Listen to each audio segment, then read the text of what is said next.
Alright, this is what we're starting with. So here's what we're doing. I am turning this cool structure behind me, an old Costco shed, or carport, whatever you want to call those things. An old junky one that got blown around in the wind and beat up. We're going to turn that into a WALIPINI greenhouse. For those of you that don't know what a WALIPINI is, that is a greenhouse that is set below the frost line, so it keeps an even temperature year round. You go about frost line or lower, and it should keep pretty good moderate temperature. I'm going to go about 4 foot deep. I think our frost line here is like 2, maybe 3 feet. I think it's 2 actually. But I'm going really deep on this back end, the north side. And then on the east and west sides, I'm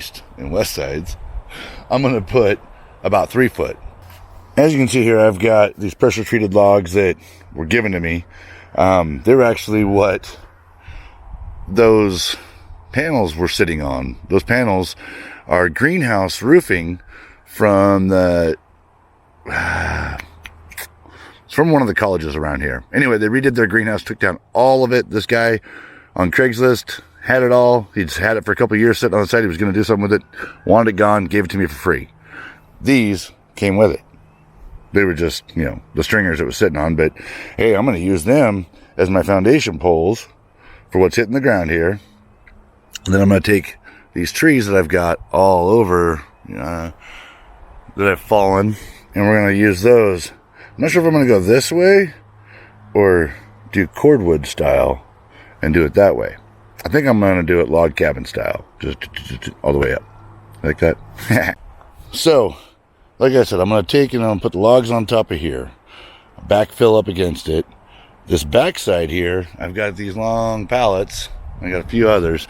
I'm going to use this as a makeshift wall. I'm going to slide these poles down within the pallets so they'll stay in there.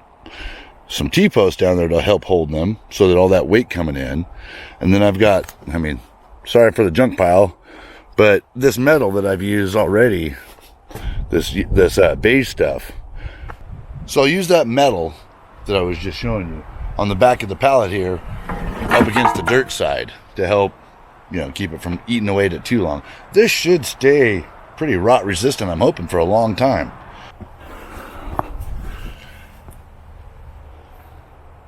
Not too bad for just by eye. I got to do a little bit better job. I got to bring it in a little bit more on that side, and I got to go another 2 foot that way or so to make everything where I want. But this is all hand dug over the course of a few days. Can only do so much, but it's coming along. All right, crank that volume knob, or the thing with the plus sign that makes the thing louder. It's time to rock.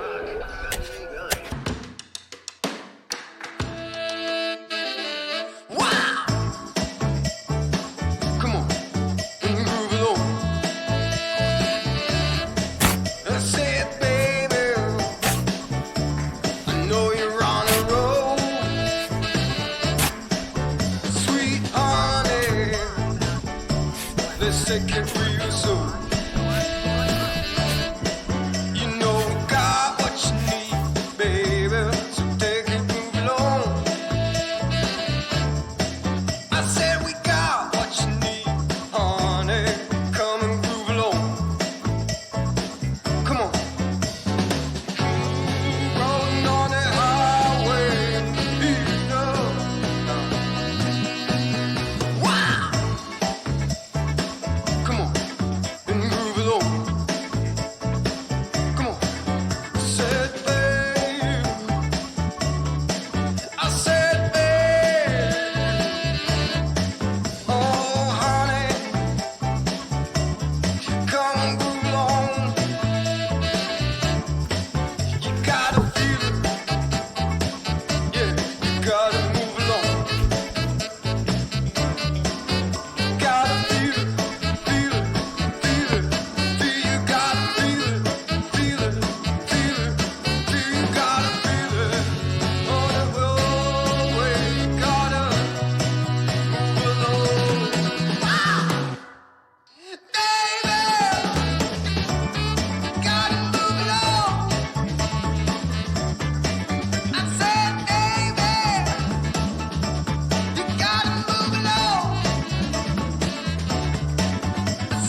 All right.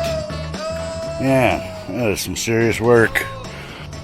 There it is. It's starting. Looks like a mess right now. It'll get cleaned up. It'll get all... Oh, man. We got so much to do.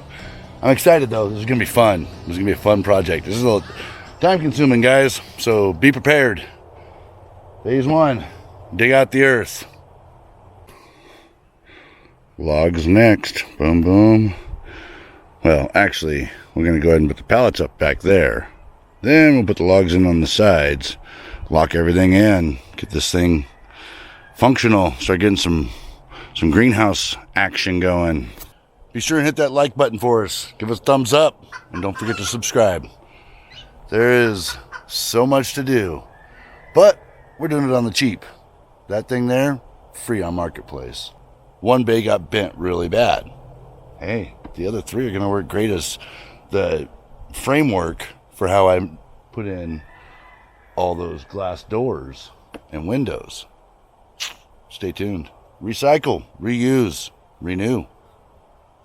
Yeah, I said it. Okay, so what I'm going to do now is these pallets, I'm going to put that metal that I got on there. That's all that leftover metal from that job site when they put in the Super One grocery store. It's on Craigslist for cheap, for lots of it. Anyhow, it's all siding, pre-cut to one side, so I'll have to scab it in. But it should cover all of this. Should cover every bit of that up to this point here. Because that's about how high I want it to go that I'm going to backfill at. This thing's going to be fun. There's going to be a lot of work involved in this. It's going to take some time, but I'm excited. We won't be growing much this year. We've kind of resigned ourselves to the fact that there's a lot of work to go ahead and to get this done right. So I'm going to go ahead and start attaching these now.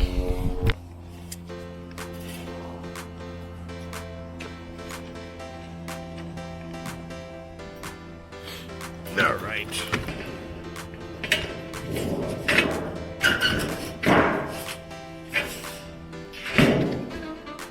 Having fun yet? Absolutely. That's gonna be the easiest one to do right there is that one, because it was already holes pre-drilled.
So you get the idea. I'm just going to put these panels up as high as I can go. Looks like it's going to go a little bit over that top part, which is fine. That should be a good solid earth barrier, you know, enough. Not that much dirt to cover, is it? We'll find out. Stay tuned.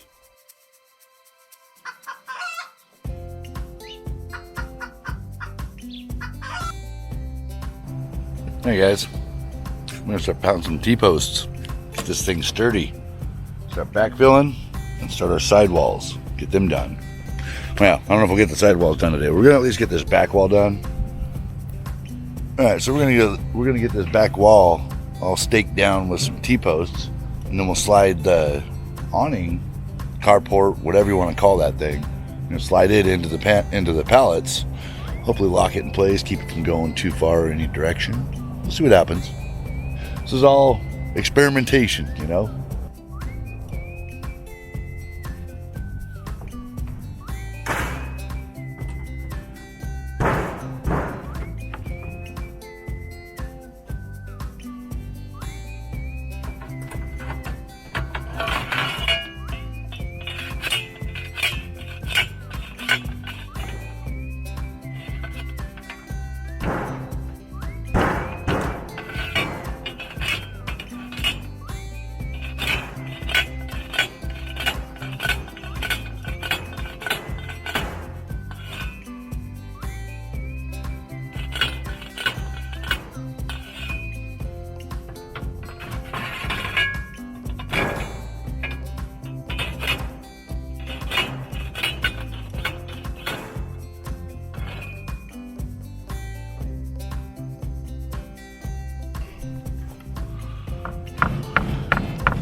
a little wobbly.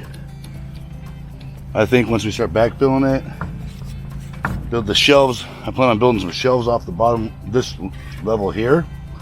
So she's got benches in here, and then a bench off the top going that way.